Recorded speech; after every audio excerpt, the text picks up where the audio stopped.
ओम शांति। आज हम सुनेंगे प्यारे बाप दादा की अव्यक्त मुरली। मुरली की डेट है 7 अप्रैल 1981।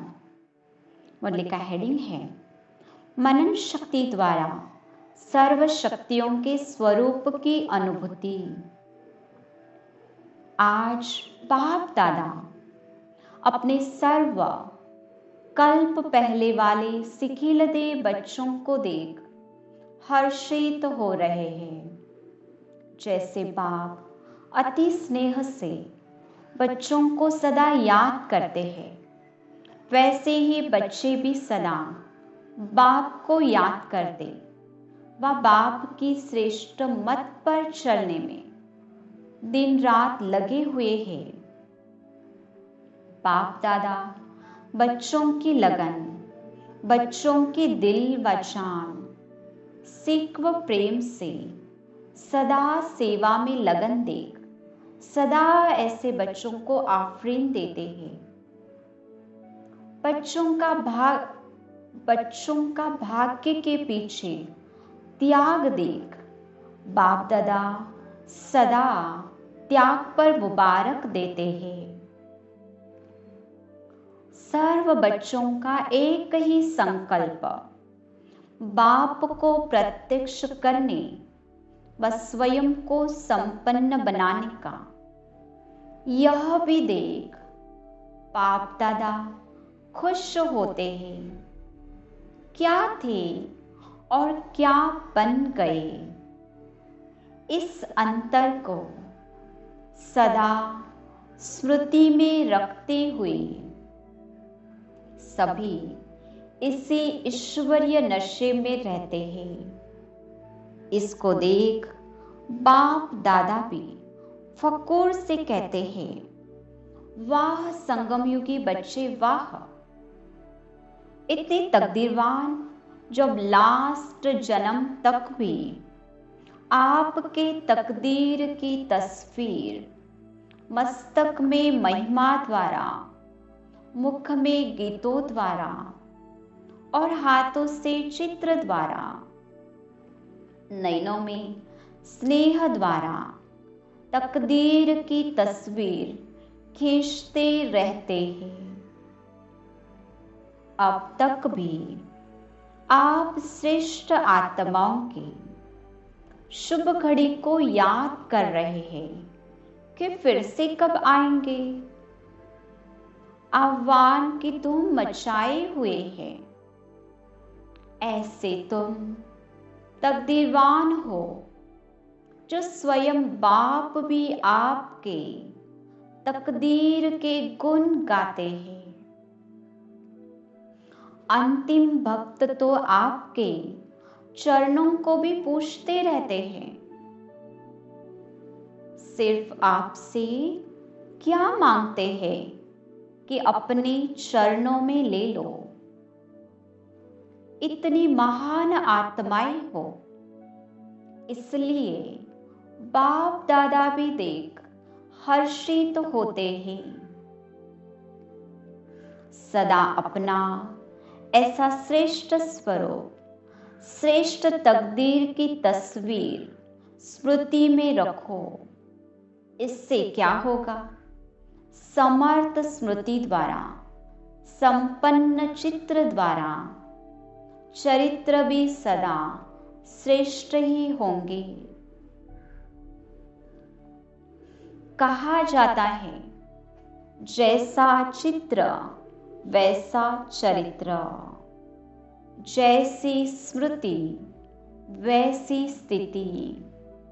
तो सदा समर्थ स्मृति रखो, तो स्थिति स्वतः ही समर्थ हो जाएगी। सदा अपना संपूर्ण चित्र सामने रखो, जिसमें सर्वगुण, सर्व शक्तियां सब समाई हुई है। ऐसा चित्र रखने से स्वतः ही चरित्र श्रेष्ठ होगा। मेहनत करने की जरूरत ही नहीं होगी। मेहनत तब करनी पड़ती है जब मनन शक्ति की कमी होती है। सारा दिन यही मनन करते रहो। अपना श्रेष्ठ चित्र सदा सामने रखो, तो मनन शक्ति से मेहनत समाप्त हो जाएगी। सुना भी बहुत है, वर्णन भी बहुत करते हो, फिर भी चलते चलते कभी कभी अपने को निर्बल क्यों अनुभव करते हो? मेहनत अनुभव क्यों करते हो? मुश्किल है, यह संकल्प क्यों आता है? इसका कारण क्या है? सुनने के बाद मनन नहीं करते। बाप दादा कहते उसका कारण है सुनने के बाद मनन नहीं करते। जैसे शरीर की शक्ति के लिए सबसे ज्यादा पाचन शक्ति अर्थात हजम करने की शक्ति आवश्यक है, वैसे आत्मा को शक्तिशाली बनाने के लिए मनन शक्ति इतनी ही आवश्यक है। मनन शक्ति से बाप द्वारा सुना हुआ ज्ञान का अनुभव बन जाता है। मनन शक्ति से बाप द्वारा सुना हुआ ज्ञान अनुभव बन जाता है। जैसे पाचन शक्ति द्वारा भोजन शरीर की शक्ति खून के रूप में समा जाता है। भोजन की शक्ति अपने शरीर की शक्ति बन जाती है, अलग नहीं रहता। ऐसे ज्ञान की हर पॉइंट मनन शक्ति द्वारा स्व की शक्ति बन जाती है। जैसे आत्मा की पहली पॉइंट सुनने के बाद मनन शक्ति द्वारा स्मृति स्वरूप बन जाने कारण स्मृति समर्थ बना देती है। मैं हूं ही मालिक, यह अनुभव समर्थ स्वरूप बना देता है। लेकिन कैसे बना? मनन शक्ति के आधार पर तो आत्मा की पहली पॉइंट अनुभव स्वरूप हो गई ना। इसी प्रकार ड्रामा की पॉइंट सिर्फ ड्रामा है, यह कहने और सुनने मात्र नहीं, लेकिन चलते फिरते अपने को हीरो एक्टर अनुभव करते हो। तो मनन शक्ति द्वारा अनुभव स्वरूप हो जाना, यही विशेष आत्मिक शक्ति है। सबसे बड़े ते बड़ी शक्ति अनुभव स्वरूप है। अनुभवी सदा अनुभव की अथॉरिटी से चलते। अनुभवी कभी धोखा नहीं खा सकते। अनुभवी किसी के डगमग करने से, सुनी सुनाई से विचलित नहीं हो सकते। अनुभवी का एक बोल 1000 शब्दों से भी ज्यादा मूल्यवान होता है। अनुभवी सदा अपने अनुभवों के खजाने में मगन रहते हैं, अर्थात सदा सागर के तले में खजानों से संपन्न रहते हैं। ऐसे मनन शक्ति द्वारा हर पॉइंट के अनुभवी सदा शक्तिशाली, माया प्रूफ, विघ्न प्रूफ, सदा अंगद के समान हिलाने वाला न कि हिलने वाला होता। तो समझा अभी क्या करना है। जैसे शरीर की सर्व बीमारियों का कारण कोई न कोई विटामिन की कमी होती है, तो आत्मा की कमजोरी का कारण भी मनन शक्ति द्वारा हर पॉइंट के अनुभव की विटामिन की कमी है। जैसे उसमें भी वैरायटी ए, बी, सी विटामिन है ना, तो यहाँ भी किसी न किसी अनुभव के विटामिन की कमी है। कुछ भी समझ लो, ए आत्मा की विटामिन, विटामिन बी बाघ की, विटामिन सी ड्रामा की, क्रिएशन व सर्कल कहो, ऐसे कुछ भी बना लो। इसमें तो होशियार हो तो चेक करो कौन से विटामिन की कमी है। कितना सुंदरता से बाबा एग्जाम्पल के रूप में हमें बता रहे हैं। शरीर को विटामिन की कमी, उसी प्रकार यहाँ पर भी विटामिन की कमी, आत्मा की अनुभूति की कमी है, परमात्मा संबंध की कमी है, ड्रामा के गुह्यता के अनुभूति की कमी है, संपर्क में आने के विशेषताओं की अनुभूति की कमी है, सर्व शक्तियों के स्वरूप के अनुभूति की कमी है, और वही कमी मनन शक्ति द्वारा भरो। श्रोता स्वरूप व भाषण करता स्वरूप, सिर्फ यहाँ तक आत्मा शक्तिशाली नहीं बन सकेगी। ज्ञान स्वरूप अर्थात अनुभव स्वरूप, अनुभवों को बढ़ाओ और उसका आधार है मनन शक्ति। अनुभवों को बढ़ाना है तो बाप दादा कहते मनन शक्ति के आधार से अनुभव बढ़ता है। आधार उसका मनन वाला स्वतः ही मगन रहता है। मगन अवस्था में योग लगाना नहीं पड़ता, लेकिन निरंतर लगा हुआ ही अनुभव करता, मेहनत नहीं करनी पड़ेगी। मगन अर्थात मोहब्बत के सागर में समाया हुआ, ऐसे समाया हुआ जो कोई अलग कर ही नहीं सकता। तो मेहनत से भी छूटो, बाहर मुक्ता को छोड़ो तो मेहनत से छूटो और अनुभवों के अंतर्मुक्ता स्वरूप में सदा समा जाओ। अनुभवों का भी सागर है, एक दो अनुभव नहीं, अथाह है। एक दो अनुभव कर लिया तो अनुभव के तालाब में नहीं नहाओ। सागर के बच्चे अनुभवों के सागर में समा जाओ। बाप दादा कहते तालाब के बच्चे तो नहीं हो ना। यह धर्म पिताएं, महान आत्माएं कहलाने वाले, यह है तालाब। तालाब से तो निकल आए ना, अनेक तालाबों का पानी पी लिया, अब तो एक सागर में समा गए ना।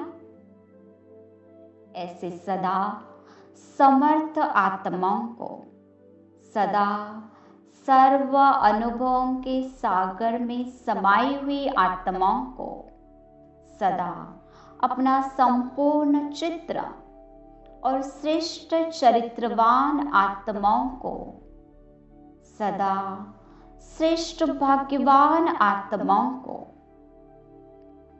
सदा अंतर्मुखी सर्व को सुखी बनाने वाली आत्माओं को, ऐसे डबल हीरो आत्माओं को बाप दादा का याद प्यार और नमस्ते।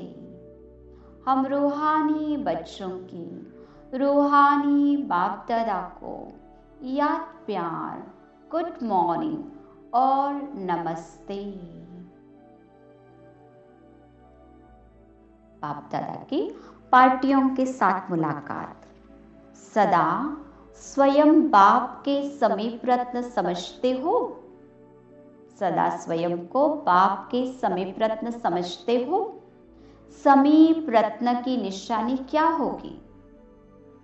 समीप अर्थात समान, समीप अर्थात संग में रहने वाले। संग में रहने से क्या होता है? वह रंग लग जाता है ना। जो सदा बाप के समीप अर्थात संग में रहने वाले हैं, उनको बाप का रंग लगेगा तो बाप समान बन जाएंगे। समीप अर्थात समान ऐसे अनुभव करते हो, हर गुण को सामने रखते हुए चेक करो कि क्या क्या बाप समान है। हर शक्ति को सामने रख चेक करो कि किस शक्ति में समान बने हैं। आपका टाइटल ही है मास्टर सर्वगुण संपन्न, मास्टर सर्व शक्तिवान। तो सदा यह टाइटल याद रहता है। सर्व शक्तियां आ गई अर्थात विजयी हो गए, फिर कभी भी हार हो नहीं सकती। जो बाप के गले का हार बन गए, उनकी कभी भी हार नहीं हो सकती। तो सदा ये स्मृति रखो कि मैं बाप के गले का हार हूं। इससे माया से हार खाना समाप्त हो जाएगा। हार खिलाने वाले होंगे, खाने वाले नहीं। ऐसा नशा रहता है। हनुमान को महावीर कहते हैं ना। महावीर ने क्या किया? लंका को जला दिया, खुद नहीं जला, पूछ द्वारा लंका जलाई। तो लंका को जलाने वाले महावीर हो ना। माया अधिकारी समझकर आए, लेकिन आप उसके अधिकार को खत्म कर अधीन बना दो। हनुमान की विशेषता दिखाते हैं कि वह सदा सेवाधारी था, अपने को सेवक समझता था। तो यहाँ जो सदा सेवाधारी है, वही माया के अधिकार को खत्म कर सकते हैं। जो सेवाधारी नहीं, वह माया के राज्य को जला नहीं सकते। हनुमान के दिल में सदा राम बसता था ना। एक राम दूसरा न कोई, तो बाप के सिवाय और कोई भी दिल में न हो। अपने देह की स्मृति भी दिल में नहीं। सुनाया ना कि देह भी पर है। जब देह ही पर हो गई तो दूसरा दिल में कैसे आ सकता? प्रवृत्ति में रहते भी अपने को ट्रस्टी समझो, गृहस्थी नहीं। गृहस्थी समझने से अगला पिछला बोझ सिर पर आ जाता। ट्रस्टी अर्थात डबल लाइट। जब आत्मिक स्वरूप है तो ट्रस्टी, देह की स्मृति है तो गृहस्थी। आत्मिक स्वरूप है तो ट्रस्टी, देह की स्मृति है तो गृहस्थी। गृहस्थी माया माना मोह माया के जाल में फंसा हुआ। ट्रस्टी माना सदा हल्कापन, खुशी में उड़ने वाला। ट्रस्टी अर्थात माया का जाल खत्म। अच्छा, ओम शांति।